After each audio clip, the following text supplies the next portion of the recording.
SpaceX is trying to build the biggest rocket in history, the Starship. It could be the key to getting humans to Mars, but getting it off the ground hasn't been smooth sailing. So what does the Starship mean for space travel? And what is with all the explosions? The Starship has been well and truly breaking new ground, but it's also been breaking on the ground, quite literally. Turns out, landing a rocket so that it can fly again is really hard work. Ignition. And in the case of Starship, sticking the landing during its high-altitude test flights has been the toughest part. The SN8, SN9 and SN10 Starship prototypes all exploded at the end of their flights. Then, during SpaceX's live stream of the SN11 test flight, just before landing, the cameras cut out and we heard a big bang. Musk says the Starship could be ready to fly to the moon as soon as 2023. Now, if you look at all the explosions, that might feel like a long way off. But it's important to remember there's a lot about Starship that's totally unprecedented. And to understand what's going on in testing, we need to know a little bit about the rocket itself. The Starship is massive. The specs for the final design put it at 120 metres or 394 feet tall, which would make it the tallest rocket ever. Not only that, it's designed to carry huge payloads. The payload fairing, that's the part of the rocket that carries crew or cargo, is 9 metres wide on the Starship. Compare that to the SpaceX Falcon 9 or NASA's Atlas V rocket, which launched the Perseverance rover. They're both about 5 metres wide. Instead of running on traditional jet fuel, the Starship runs on liquid oxygen and methane, which SpaceX hopes to one day produce on Mars. And it's made up of just 2 parts, or stages: the Starship spacecraft, which carries the crew and cargo, and the super heavy rocket, which gets it into space.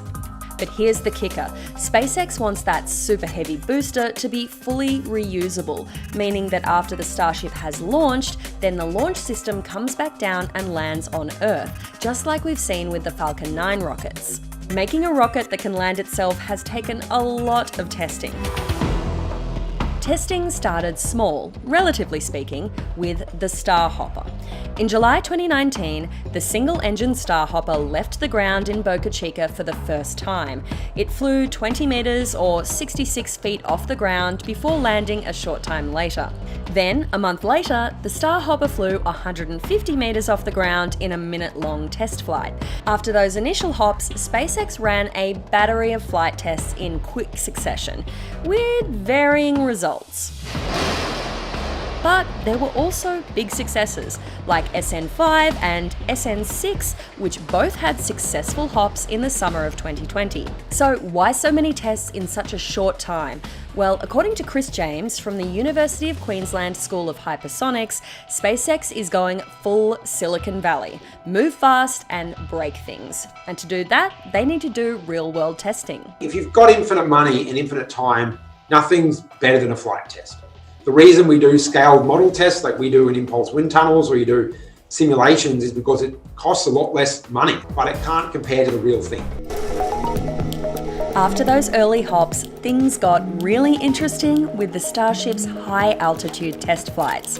During these flights, the rocket fires all 3 Raptor engines to launch, then switches them off one by one as it reaches its altitude of roughly 10 kilometres or 6 miles. Then, the Starship does a belly flop, turning horizontally and descending with the help of the flaps on the side of the rocket that control direction. Then, right before landing, the engines switch back on, pushing the Starship upright so it can land. That's how it's supposed to work, but turns out landing these things in real life is rocket science. Starship's first high-altitude flight came in December 2020 with the SN8. It successfully launched and soared 12.5 kilometres or about 8 miles into the air. But when it came time to land, the spacecraft exploded in a ball of fire. 2 months later, the SN9 met a similar fate, reaching an altitude of 10 kilometres before crash landing in a spectacular fashion. So, what happened? Well, in the case of the SN8, it was a case of coming in too fast. The rocket successfully fired all 3 Raptor engines and nailed its belly flop maneuver. But right before landing, when the rocket was supposed to fire its landing burn to get back in a vertical position, things didn't go to plan. According to a tweet from Elon Musk, the fuel header tank pressure was too low, so that landing burn didn't slow the rocket down enough. The result? It came in at high speed and experienced an RUD, or Rapid Unscheduled Disassembly, or as I like to call it, too fast, too furious. The SN9 also had a successful launch and belly flop, but instead of going vertical before landing, it rotated too far, coming in at an awkward angle. So, kinda like the Fast and the Furious Tokyo Drift. The result? Even more flames. The SN10 prototype took a test flight in March 2021. It launched and successfully landed, the first soft touchdown for a Starship ever. But about 10 minutes after the landing, you guessed it, explosion. SpaceX had ended its stream by then, but local live streamers got a good view of the action.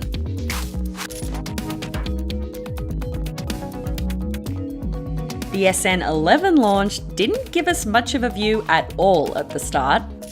In the fog is SpaceX's Starship test vehicle number 11. Despite the weather, SN11 launched successfully, and we even got a great view of the rocket's side flaps, guiding the Starship down on its descent.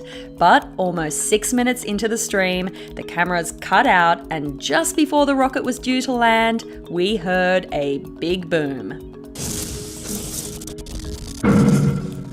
After the dust settled, Elon Musk tweeted that the rocket had issues during the landing burn, but the team would have to, quote, examine the bits to work out what went wrong. So, goodbye SN11. But despite all the great balls of fire, SpaceX has said that this program has been a success, mostly because of all the data that these flights have brought in. According to Chris James from the University of Queensland, these flights are a huge deal, mostly because no one has ever done rocket design like this before.